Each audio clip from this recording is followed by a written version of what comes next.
That's really an interesting place to be, where you want something so much that it hurts when it isn't. Mm-hmm.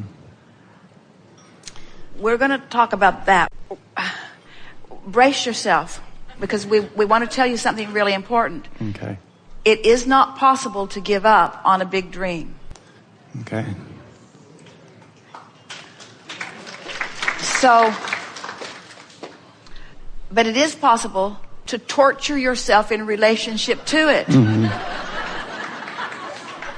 And then to lie to yourself by saying you've given it up. Mm-hmm. But if the pain is still there, in other words, and it is, so are you braced? You have no choice but to line up with it. Okay. You have to give in to your desire. Mm-hmm. You have to give in to your desire. You can't let what is, in all of its frivolous, inaccurate, temporary indicators, you can't let that hold you from your alignment. Mm-hmm. You've got to go with your desire in order to feel good. So I need to hear that. Why would you give up on something that matters so much? Because you forgot about the vortex, you forgot about the power of the universe, you forgot about your power of focus, but now you're remembering all of that. So line up with your desire. It is our promise to you. Your desire will not torture you, and it will not misbehave. It will not let you down. Your desire is real. It's in the vortex. You can have it. Line up with it. Line up with it. And then revel in the evidence of your alignment. So you're already getting some evidence of that alignment. I am. Through the different productions. Do you know, what if, wouldn't it be nice if, what if the entire production, animation, creation of plays and productions and movies, what if the entire genre is moving itself in position to satisfy exactly what you want? What if there are niche markets all over the world that are preparing themselves for the brilliance of what you have to offer? Do you realize what a screwy dream it is anyway, to say, I will create a masterpiece that everyone will revel in, when so many people are in different places? Did you know there are people celebrating the death of Osama bin Laden? Make a movie about that. Someone will, don't go. You see what we're getting at? So you've put your desire into the vortex. It's been becoming and evolving, and you will never be able to breathe a full breath or be who you are unless you line up with it. And when you line up with it, the manifestational evidence will reveal itself to you over and over again. It is so funny to us, and we don't mean funny in the sense that we are enjoying your discomfort, but it is such an interesting thing to listen to some of you speak as if your dreams are iffy, when the only reason that they are iffy at all is because you've given up on them. But you can't really give up on them. You know what happens when you say, I gave up on it? You didn't give up on your dream because you can't. Your dream is still alive and well and will torture you until you line up with it. So when you say, I've given up on it, what you say is, I'm just not trying to come into alignment. And we say, well, that's not too good, because when you don't make the effort to line up with your dream, then you just sort of accept the discord and discomfort that you feel. You see what we're getting at? You hear that, don't you? Yes. Give in to the success of your dream and watch the resources of the universe back you up. Give into it. Give into it.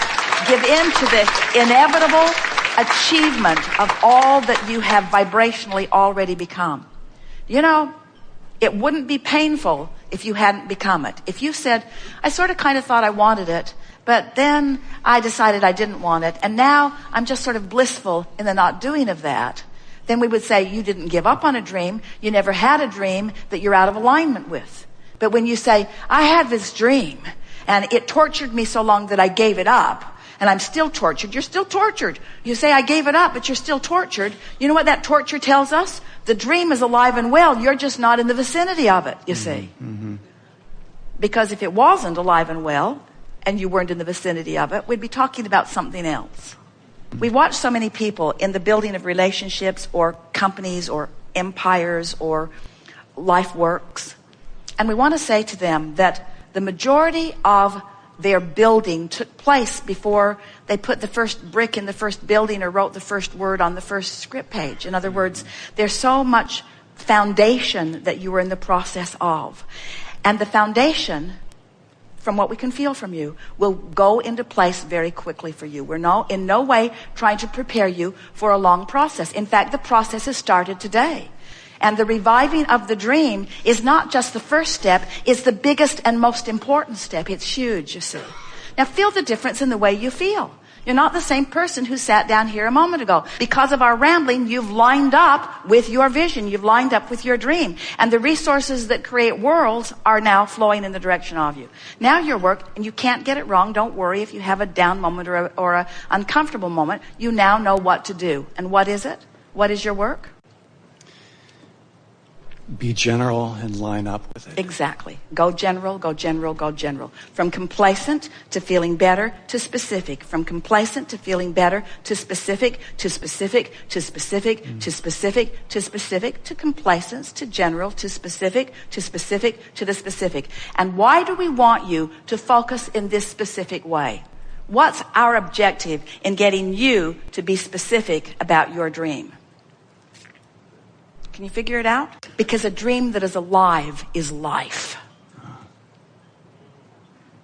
Because anything that anybody wants, whether it's a creation of a production or a pile of money or a new house or a relationship, everything that everybody wants is because they think they will feel better in the having of it. You've just showed yourself that you can feel better in the having of the dream of it. And once you really know that, then the manifestation will follow. But we're not teaching it to you because we want it to manifest, although we do. The world will love it. We're not teaching you that because we want your dream to come to fruition. We want you to come into vibrational alignment. We want you to finally be one of the cooperative components to this thing that's been brewing for so long that when it starts rampaging through your mind, it's going to blow your mind how much is in there percolating. You haven't even begun to tap into the creativity that is there, you see. It's just going to be thrilling to you to watch. You said earlier, I'm good at this. You have no idea how good at this you are.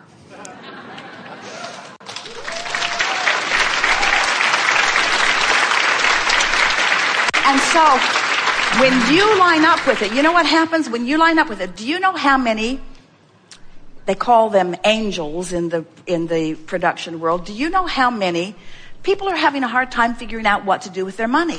The banks don't give them any return on it. The housing market isn't the most secure place to put it.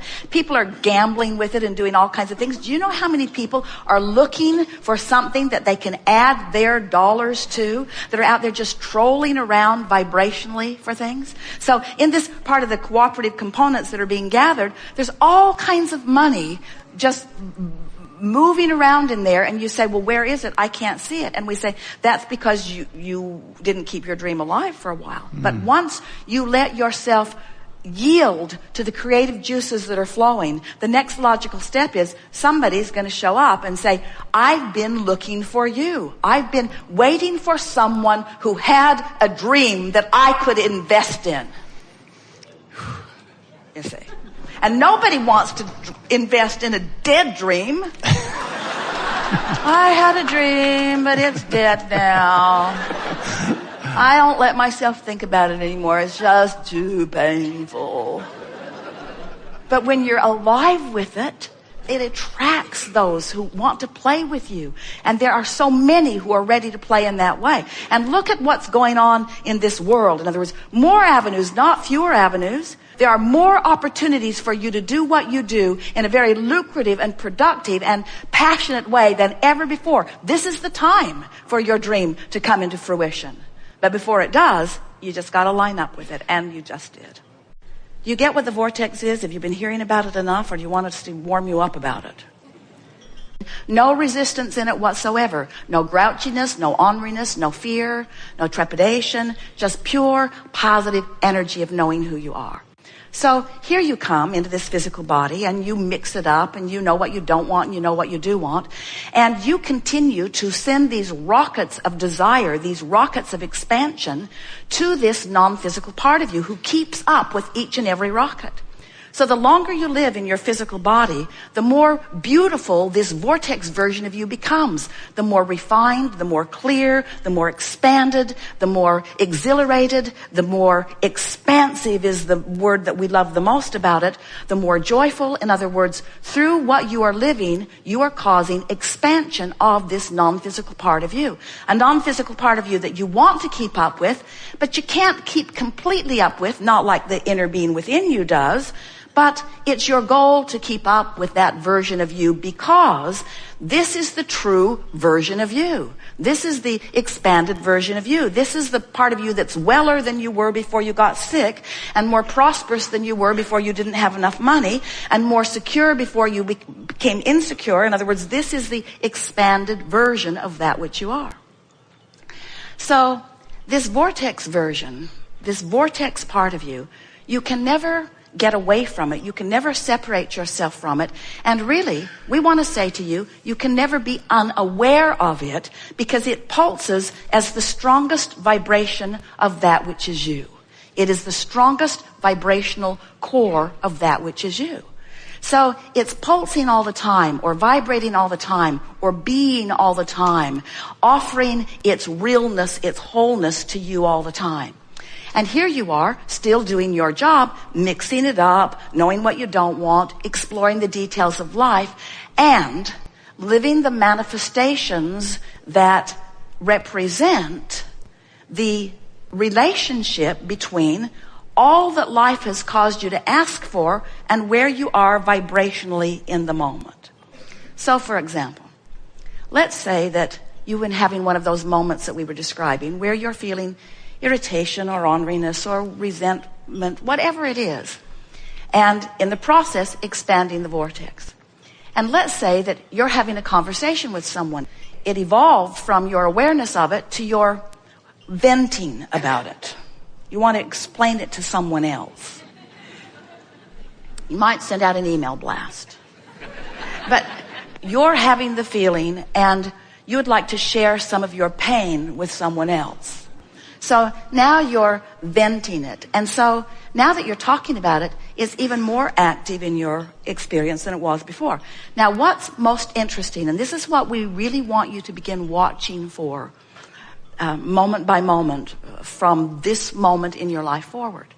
So now that whatever it is has you activated about it, now watch the manifestations that are right on the heels of it. Watch how the next person that you talk to gives you, no matter who they are and no matter where they are on the emotional scale, as they come into your experience, they are going to reflect back to you in manifestation right here and now, something that represents what you're feeling. A manifestation. This is the thing that we think is so interesting. A manifestation. So they represent back to you. In other words, you could get them talking pretty good on what's bothering you. They're all queued up for it. And you're sucking it from them. Now, let's say you don't want that from them. What you want is reassurance. What you want is positive feedback. You don't want negative commentary on where you are. You would prefer something far different from that. But you can't get it because your point of attraction is already been established by the conversation that you've set into motion. So maybe you've been understanding manifestation in a clearer way than we are depicting here. But we want to point out to you that your manifestations, while they are about your cars and houses and relationships, and they are about the big things, and they are about the things that are on your asset side of your profit and loss statement, and they are about all of that. What the manifestations are that we're really talking about is, what are you right now evoking from that one and that one and that one and that one and that one? What are you manifesting in traffic? Cooperation or irritation? What are you manifesting at the front desk of a hotel? Cooperation, sweet smile, irritation. What are you manifesting? What are you manifesting? What are you manifesting? And the thing that we want you to hear is that what is does not mean diddly squat, in the sense that it doesn't matter if a hotel is disorganized. It doesn't matter if there's a condition in your physical body that you don't want. What is irrelevant. It is irrelevant. It is irrelevant Because what is only the snapshot of your practiced vibration, and what is relevant is your relationship with your vortex right now.